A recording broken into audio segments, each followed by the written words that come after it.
This month, Unlocked completes 7 years in operation. Our first 3 years were on radio, and now our fourth finished on E360 TV and YouTube. Most people celebrate, like their 5th year. But 7 is my favorite number for reasons that defy logic. Celebrating this, I have designed fourth quarter to reflect topics that I hear that you really want to hear about and need to hear about right now. The first week of October and every first week of the months of October and November and December will be about investment. Everything from investment crowdsourcing to writing proposals to what it takes to put together a nonprofit. Remember, crowdfunding investments let small investors get into the market to build wealth. All right, second week. Second week is really exciting. I'm going to focus on what I call 21st century skills. The first week, that is to say, October, is James Burke, and he's going to talk about product portfolio management. That's really all about the new leadership skills that are required in complex systems. The next week is going to be about teenagers and mindset. Can't miss that one. And the third week is going to be all about AI and your LinkedIn profile. Now, the third weeks I'm really excited about. Simon Sinek said that friendship is the ultimate biohack. And I just was caught by that and decided I would really do a focus on friendship. So October, third week in October, is going to be Dr. Michelle Borba. She's coming back again. She's fabulous, and she's going to talk about how to help kids understand what real friendship is, how to do it, how to maintain a friend, and how to select. Second week is going to be about a former newspaper person who used to run a Dear Libby column. She's going to talk about all the thousands of questions that she got from teenagers about friendship. And then in December, that third week, is going to be a group of us who's going to talk about what's friendship in the workplace. How do you manage that? And how do you manage it when you retire? And how do you manage it when you get even older than that? All right. Now, fourth week. Fourth week is exciting, because the fourth week of each of these months gets pretty close to holidays. So the fourth week is about holidays. The first one, on October the 23rd, will be Dr. Lisa Zaretsky, and she's going to talk about how to deal with stress and get ready and to cope with the stress of holidays. All right, the second, that is the November, fourth week in November. That one. That's Thanksgiving Day, our most sacred holiday here in the U.S. And I'm going to get Tom Garcia once again to talk about forgiveness. And of course, in December, the fourth Thursday happens to be Christmas. And I'm going to let you listen again to Akafuno Ngando's beautiful, beautiful discussion of creating peace in your home. All right. Now, if you've been really careful, you know that there's a fifth week in October. It's October 30th. And all I'm going to say is it's not going to be a trick, but it should be a treat. You're just going to have to watch to see what it's all about. Unlocked's fourth quarter of 2025 will begin with investment in the future and close with how to achieve more peace in our lives. As I write this, I'm so happy that it has a kind of ring of hope. I'm so excited to bring you such a star-studded lineup of guests, and I haven't told you about all of them. But I am even more excited that you have stayed with me over the years, growing in size every month and always spending more and more time with me and my guests each month. I am so thankful for you. You give my work value beyond anything I had imagined it could be.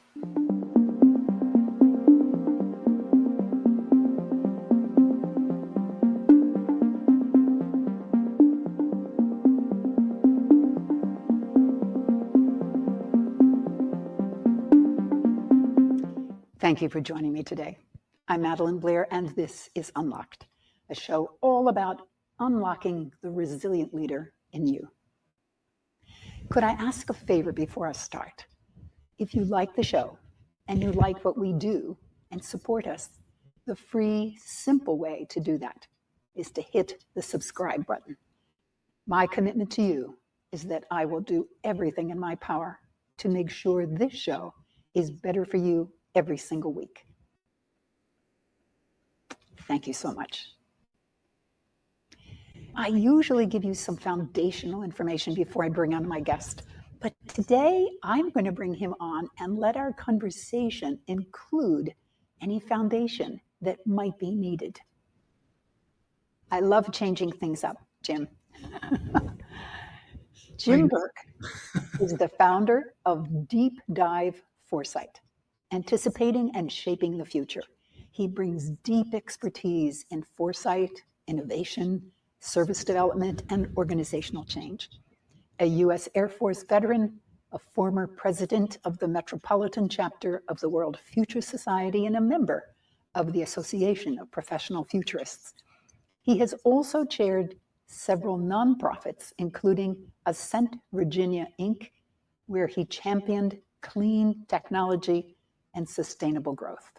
As a facilitator and teacher, Jim has guided countless groups in navigating uncertainty and exploring future possibilities. And I am very excited to also report that he is the author of a forthcoming book, Product Portfolio Management for Performance.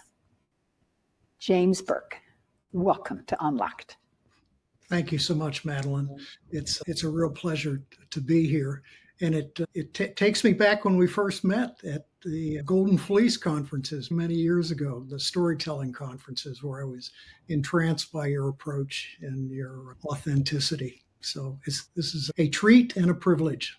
Oh, thank you. And thank you for remembering. That was a long time ago. Your book is due out in December, and it was co-authored with a colleague in India. So I'm very curious. Tell us who this colleague was and why you chose to write with someone on the other side of the globe.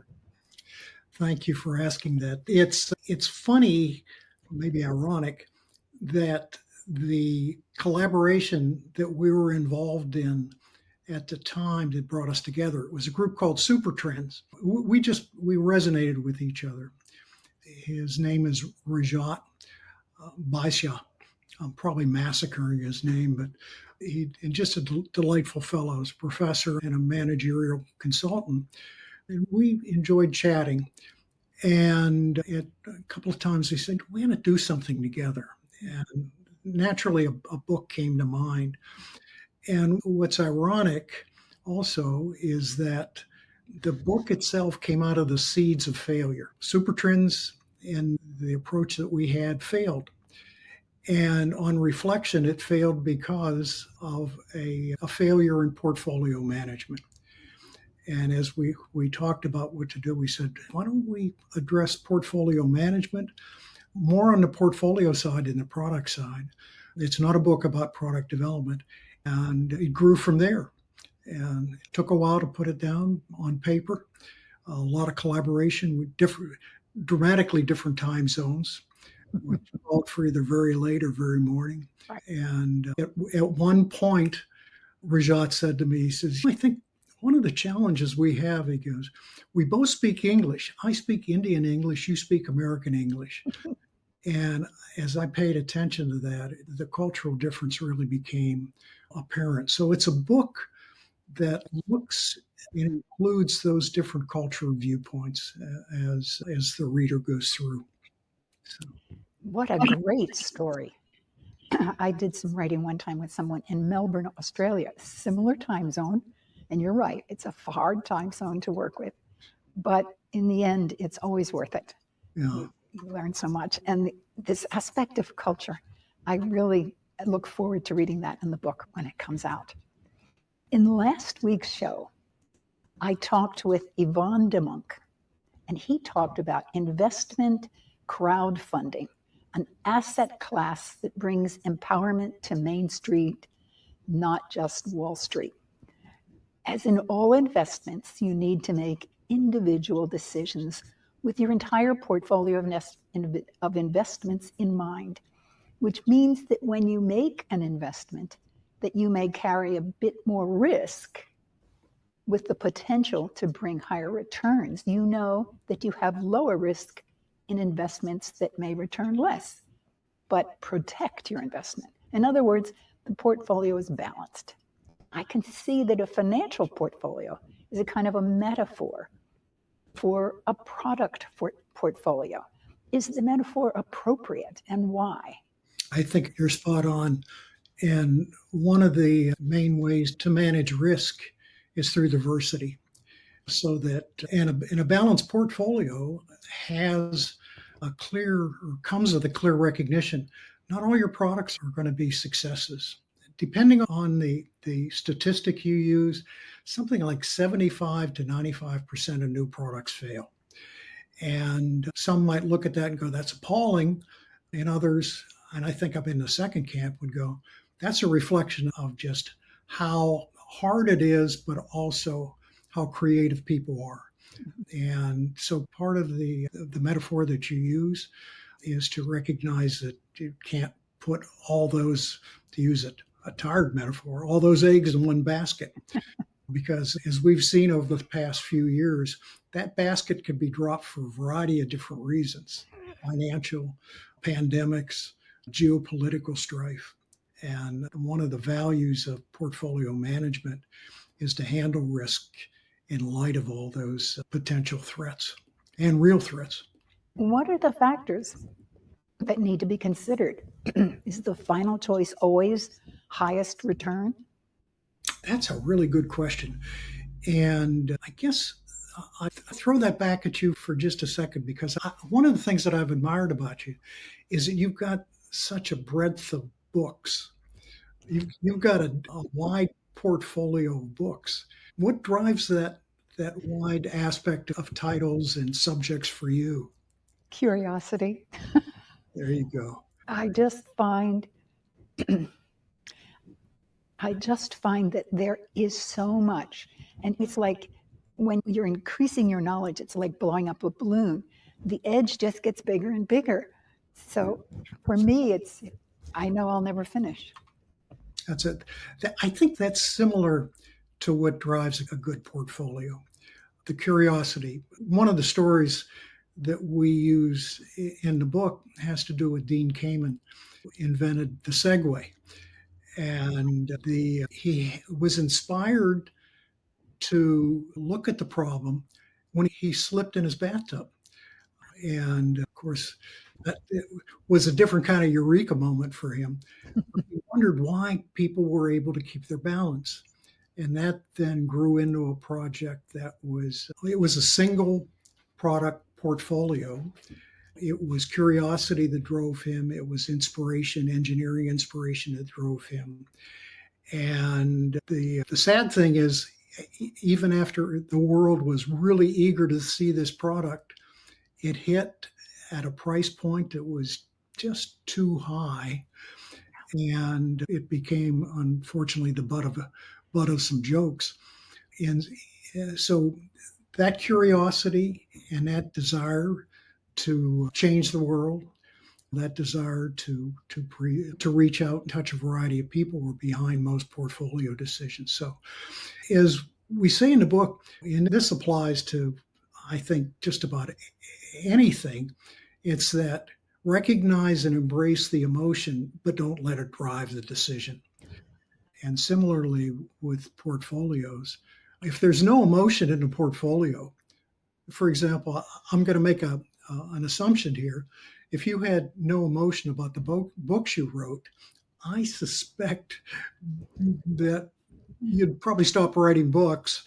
And secondly, the books that you did write would probably be fairly flat. So Flat and boring, no question. Flat and boring. So, I agree with you completely. And I love the fact that you say that there's emotion involved, and yet you don't let the emotions drive everything. In the end, of course, we can't make a decision without emotion. But what I'd love to hear how you put that in place as you talk about these various factors that are happening and when you're managing a portfolio? I think that, first of all, just to reiterate what I said before, to recognize that there's going to be some emotion in this. And by the way, the flip side of the kind of emotion you and I have been talking about for the last couple of minutes can be mapped by the reaction of somebody in the ecosystem that says, I think that is a terrible idea. That just won't work. I think we've all been in meetings where somebody brings up an idea, and oftentimes an influential person in the room or a senior decision maker will say, oh, boy, that's a dumb idea. And you can just see the air come out of the balloon. And whether it's a dumb idea or not, the point is that the emotion offers the product or the service, invites folks to engage with it, and shutting down that emotion too early doesn't allow that kind of engagement. So the emotion can be a factor that the inventor or the product manager can use. It go, all right, I have some emotional reaction towards this, but as part of this process, I'm deliberately going to look at it from two perspectives. Number one, I dislike this product intensely. What would change my mind? And then flip it to the other side and go, I love this product. It is the greatest thing I've ever seen. What could change my mind? And that then brings up some of the variety of other factors.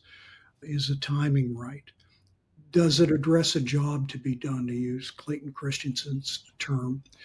Is it, or even taking a slice from design thinking, is this a desirable product? Is it a product then that's feasible? We've seen great ideas that just were not able technically to be executed. And finally, is it sustainable? Can I get enough profit out of this? And it all has to do with profit when we're talking about corporate portfolio management. And can I get enough profit to maintain this, to return our investment, to make more money, and to grow the company, to improve the performance? So those are factors that balance out. As you're talking, it's so clear that this is very much a leadership task. It is not, oftentimes when you do project management, it's the person who knows how to run Excel or project management software who tends to have, shall we say, a dominating force. But what you're talking about is clearly leadership activities. I think you're absolutely right. And you came to it a lot faster than I did.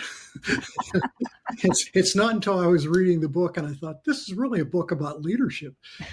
And one of the values of leadership, especially senior leadership, it's frequent in a text, and you'll see it in this book also, it's imperative to have senior leader support.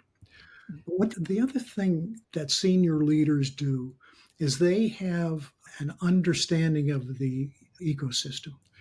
They really understand what it takes to keep the corporation going.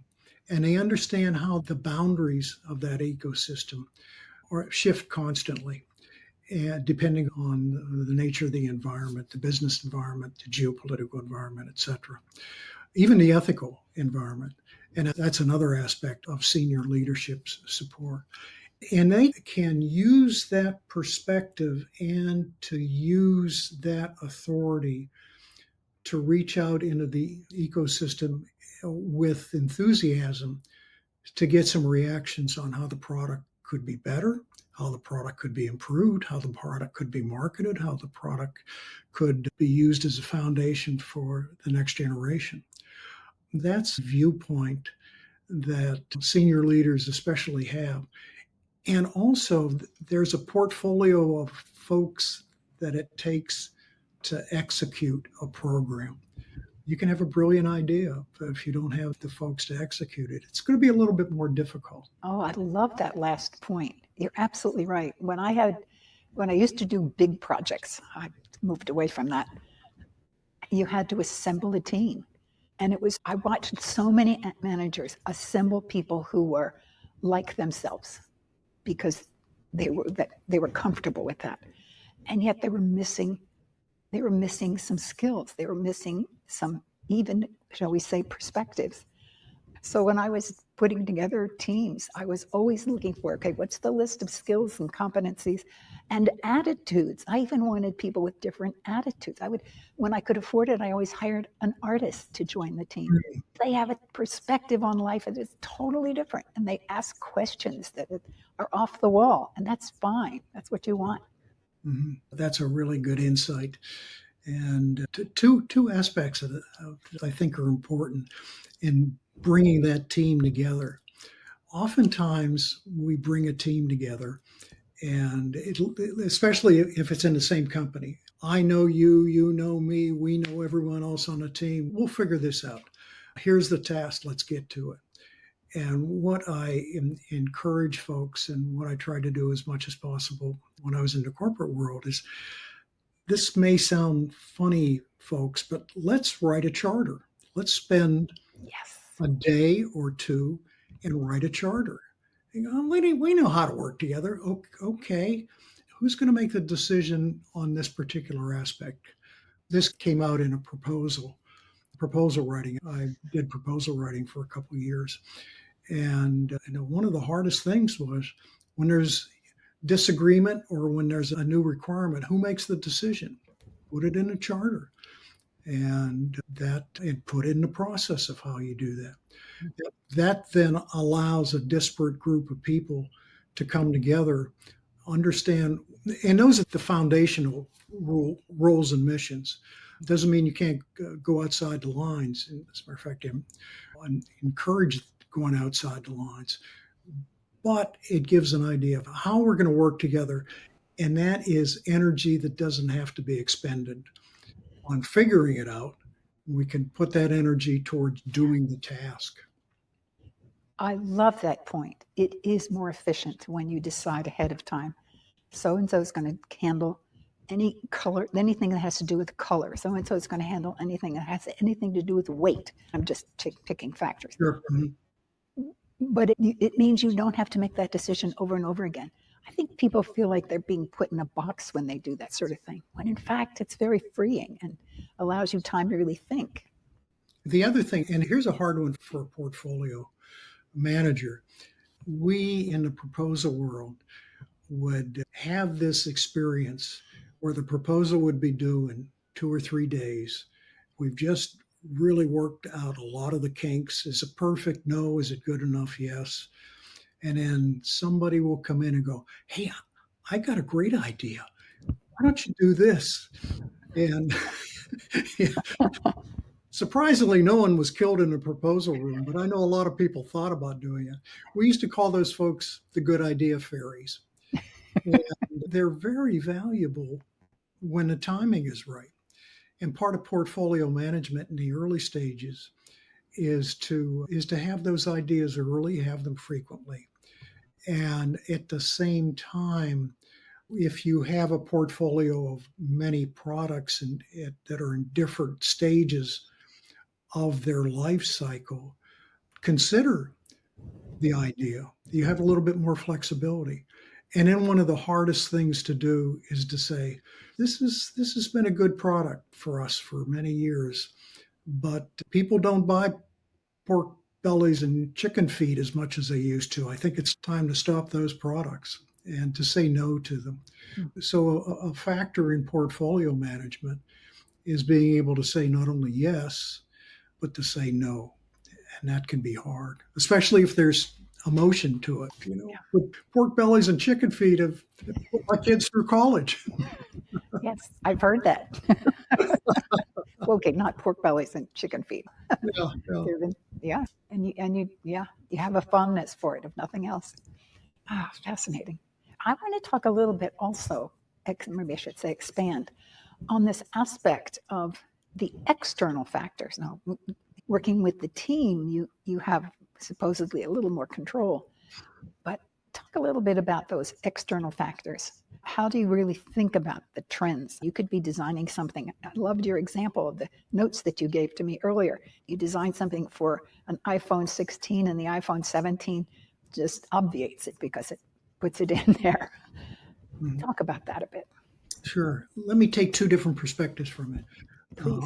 On this. One is, and this is one of the things we put in the book deliberately, because we didn't see much of trend analysis in the literature that was out there on portfolio management.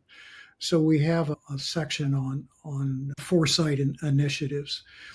And I want to be careful here. I'm going to use an acronym, and sometimes it works and sometimes it doesn't. But the acronym is STEEPER. So just hold with it for a second, because it addresses the question that you asked. And when we look at those factors that are out there and we do try to follow the trends and see where they're going, the acronym is very useful because we look at social trends, we look at technical trends. What's technology doing out there? That's probably the one that most people are familiar with.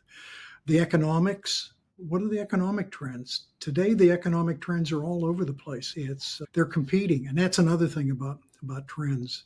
Trends will compete, and it's important to look at the edges for trends too. So that artist who may be drawing something or creating some piece of art that looks really bizarre is actually an early warning signal of something that's coming out. The environmental factors, as we're all familiar with, and that those are not necessarily consistent as we used to think. The political ones, the political trends, tough one to get your arms around because of the changing political dynamics around the world. And then the one that's often overlooked, even by professional futurists, is the ethical trends. Where are the ethics taking us? We're doing things today that would have been questionable 20 years ago. And similarly, we're doing things today that wouldn't have been thought of 20 years ago from an ethics viewpoint. And then finally, the last one is risk. What are the trends on risk? How is risk being handled? So those give us a bucket of data points. I watched your interview with Data, and I really enjoyed it. And but the idea, all right, we have these buckets. What's the so what here? You start playing them against each other, and then look at how quickly something needs to change for you as a portfolio manager to see an effect.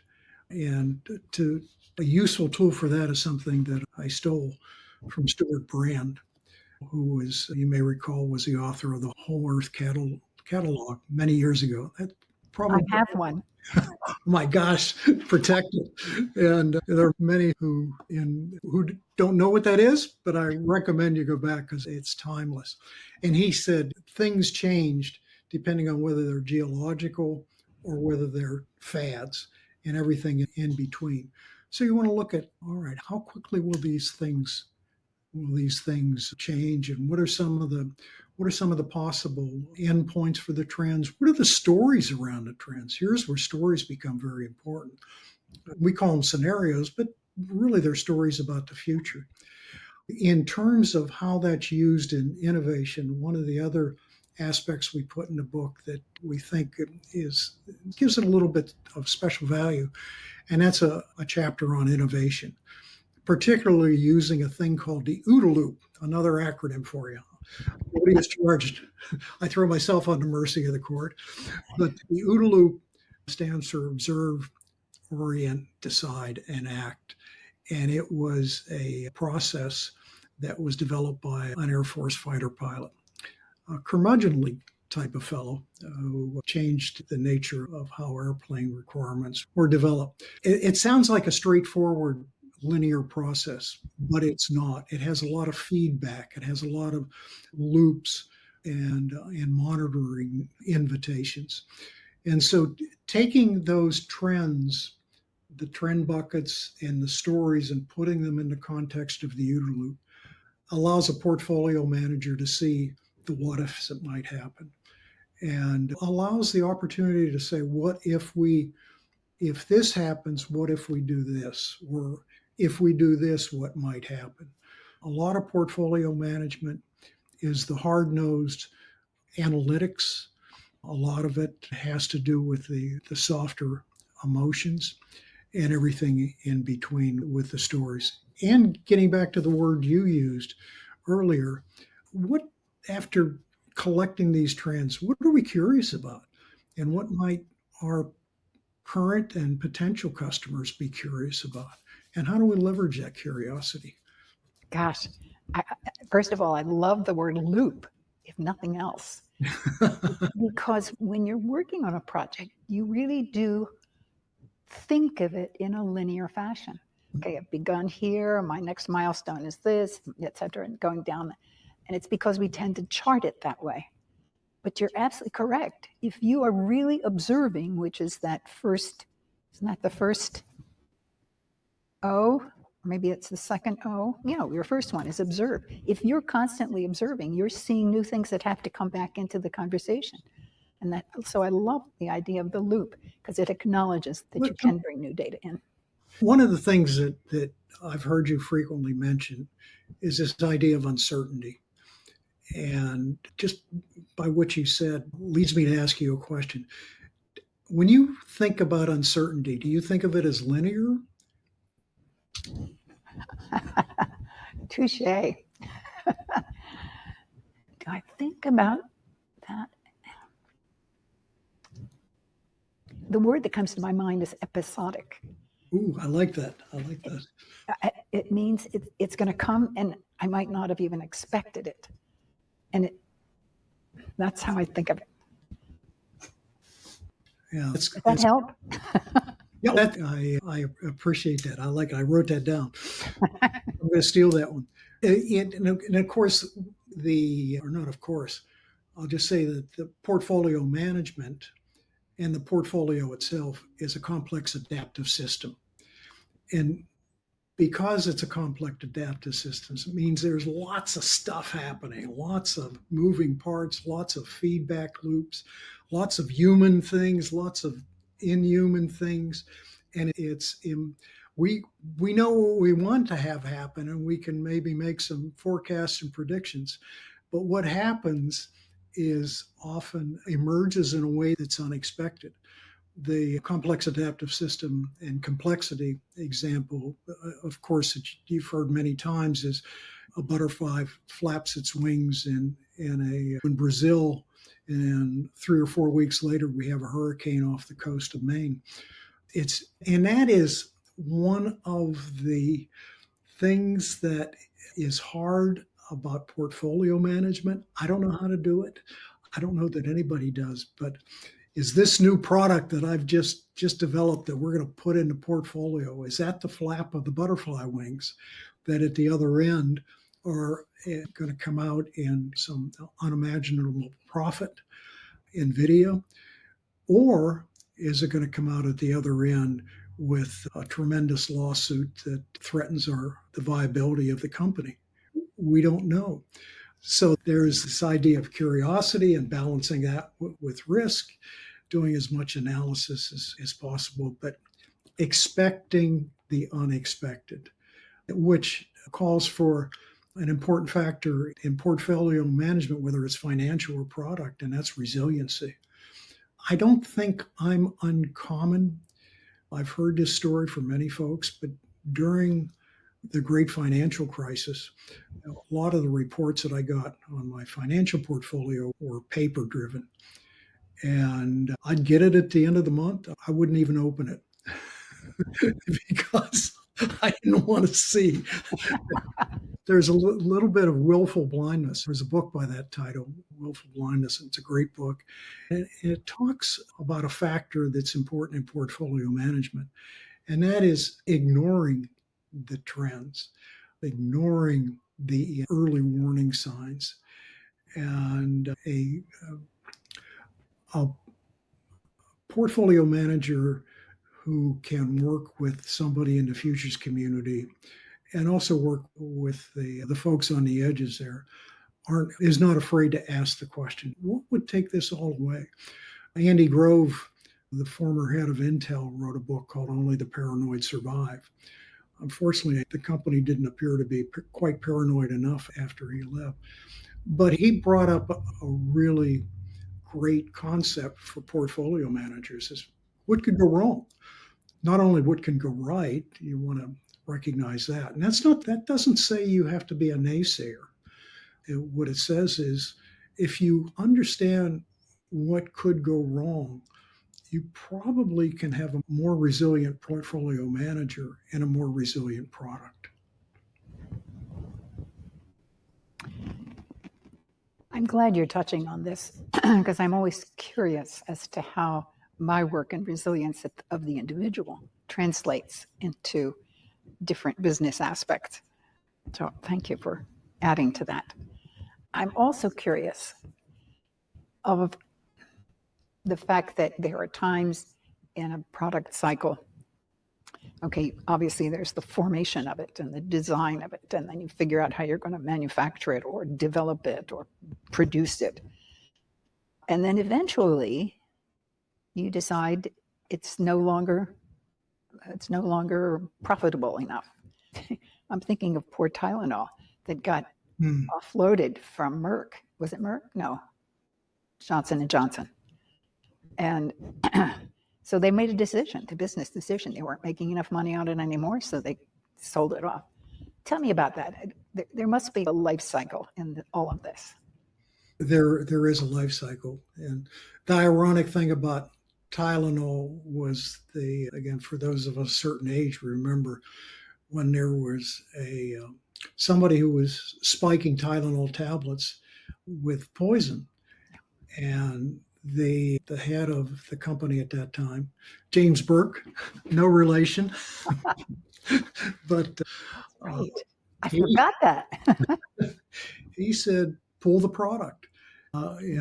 It wasn't without some pushback that he issued that order, but it was the right thing to do. And Tylenol came back stronger than ever. And it led to a number of things in the industry. It's what goes into the decision of retiring a product is profit. Are we making sufficient profit? And it doesn't have to be we're growing at, say, 20% a year or 25% a year. Is it a product that has enough product to allow us to sustain a production line? And do the customers still resonate with it? And if the answer is no, then the plug is pulled. Now, what's important about an integrated portfolio management approach or management framework is that you expect that to happen. And I worked for a company that had we considered it a successful part of the company. The profit was about half as much as some of the other product lines, but it was high quality work. And in that case, it was removed from the portfolio through a sale to another company. So one way is to kill the product, rest in peace. Another way is to sell the product to another company, which provides some form of profit. And at the front end, have some idea of what's going to take its place. So it's a portfolio is a living beast. It's always changing. It is growing ideally all the time. If you run into a situation where your portfolio is declining, there's probably a more significant problem in the company. But it is what I realized, and this is a metaphor. I'm going to try this metaphor out on you, Madelyn. Okay. Feel free to whack me on the nose with a newspaper. But I almost think of a portfolio like a living person.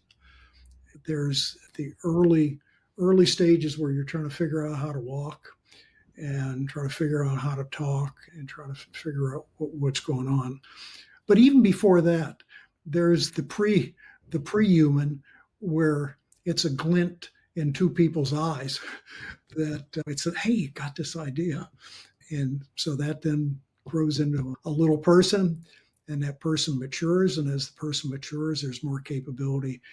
And then, as many of us realize, you get to a point where, gee, I'm not quite the same person I was when I was 25 years old. What's going on? So part of the personal portfolio is, I guess I can't do that anymore. But what can I do? And I know, again, this is the metaphor is I used to jog a lot. I really enjoyed it. And then finally my knee said, time out. And so I walk a lot. And I have two Westies, two terriers. Being terriers, it's a walk with terriers is like sometimes dragging a concrete. So the point is that there's the portfolio of activities. The portfolio management is something for leadership, and it's something we can use for our own life. It calls for, as you pointed out earlier in our conversation today, curiosity, and it calls for attention. And those are critical skills for a portfolio manager, because the attention might be, it's time to put this one to bed as much as we like it. I like your metaphor. Oh, good. And I like it because it is organic.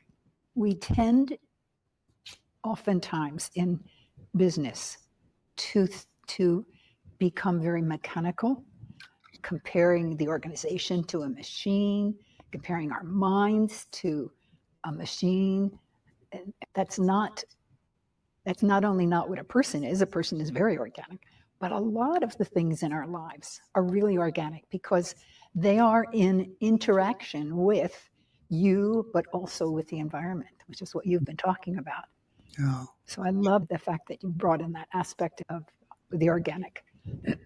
That's really a good point. And I have to confess, we talked, my co-author and I talked about the organic aspect of it. And we didn't really, on reflection, it's interesting. To go back to your question about portfolio management, there are conscious decisions. All right, we're going to drop this product. And then there are unconscious decisions. Right now I'm doing a forehead slap. Go, gosh, I started to mention that would have been a great ad. Part of the portfolio management is saying, okay, you can't do everything. No. But the initial idea was that the ecosystem is an organic beast. There's that, and like an organic entity, it evolves, it reacts in a way that is not mechanical. And that's the beauty, I think, of the organic metaphor. Yeah. Thank you for the reminder. In fact, I'm beginning to see that with a product portfolio, as opposed to a financial asset, the leader has more that can be in his or her control. With a financial investment, you buy or sell. But with products, there are many things that can be adjusted as the environment changes or whatever. We're running low on time, but I do want to give you a chance to just talk a little bit about this aspect of its malleability and what it means to the leader. Thank you.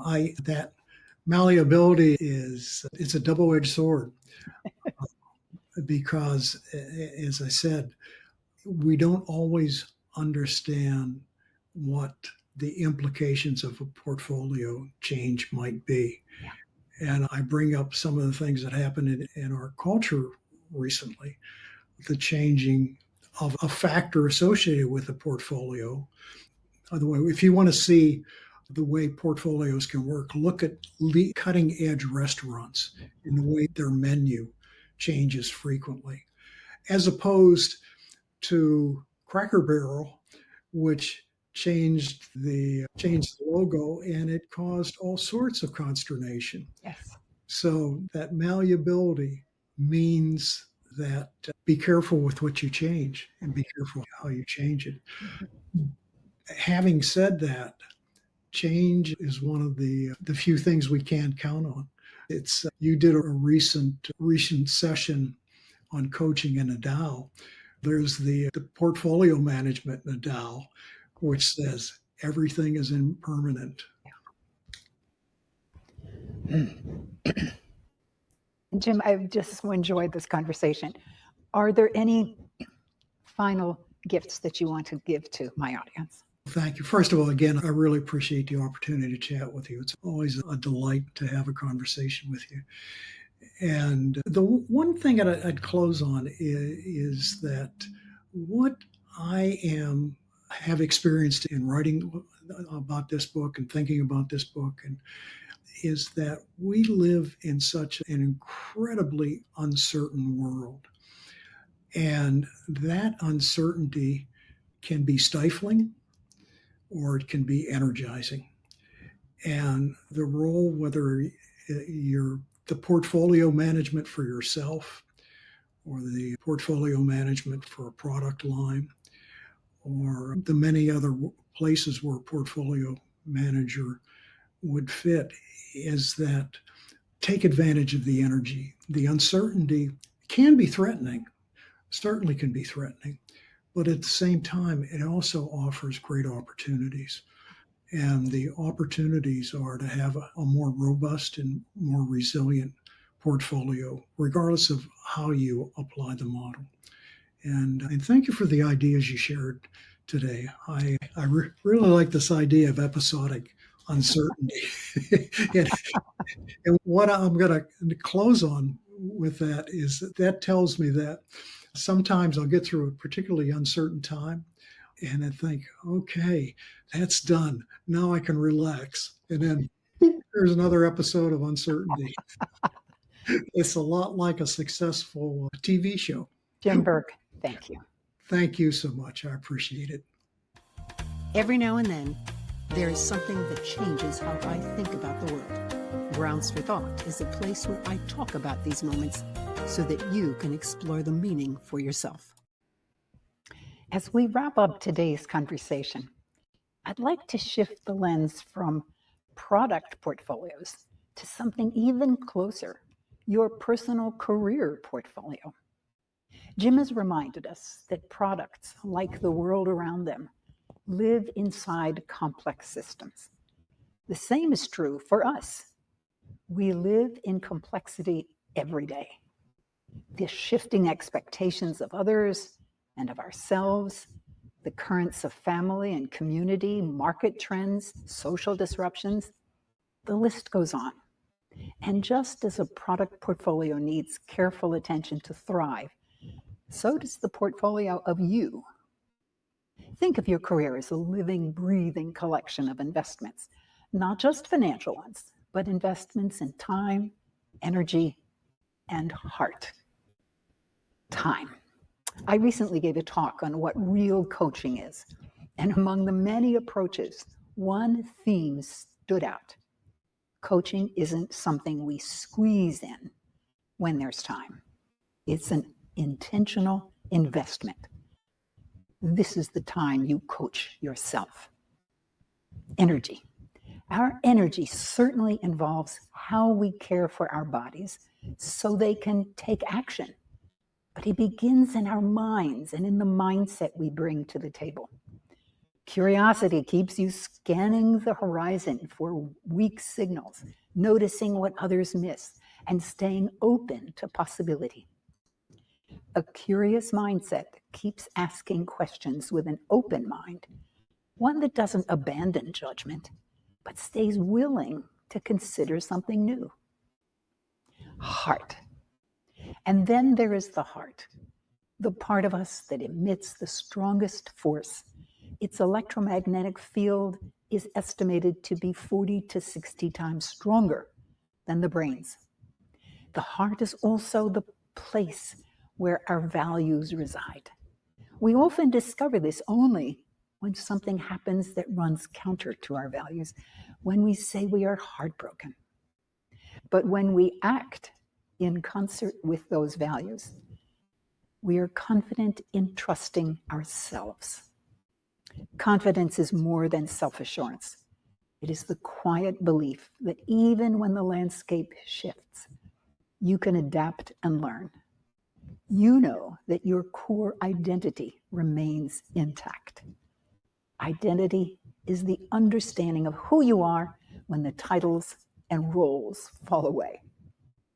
Another aspect of your personal career portfolio needs attention: companionship. No one navigates complexity alone. Trusted relationships become both sounding board and safety net. What we are really talking about is making sure that your personal career portfolio is resilient to disruption. And social support, the network of people and communities that both challenge and sustain you, is essential for resilience. It's a powerful practice to examine these areas every day, to look at how you are investing your time and energy, and whether those investments align with your purpose. That assumes, of course, that you have already done the work of linking what you do with what you know about yourself. Let me say that again. That assumes you have already done the work of linking what you do with what you know about yourself. Each day, consider whether these investments are thriving and growing. Are some ready to be retired? What needs a bold new influence of attention? How do we decide where to place those bets? Your most powerful lever is your identity. What have you done to better understand who you are? When you consciously invest in these areas, we create a personal career portfolio capable of withstanding and even thriving in the unpredictable future.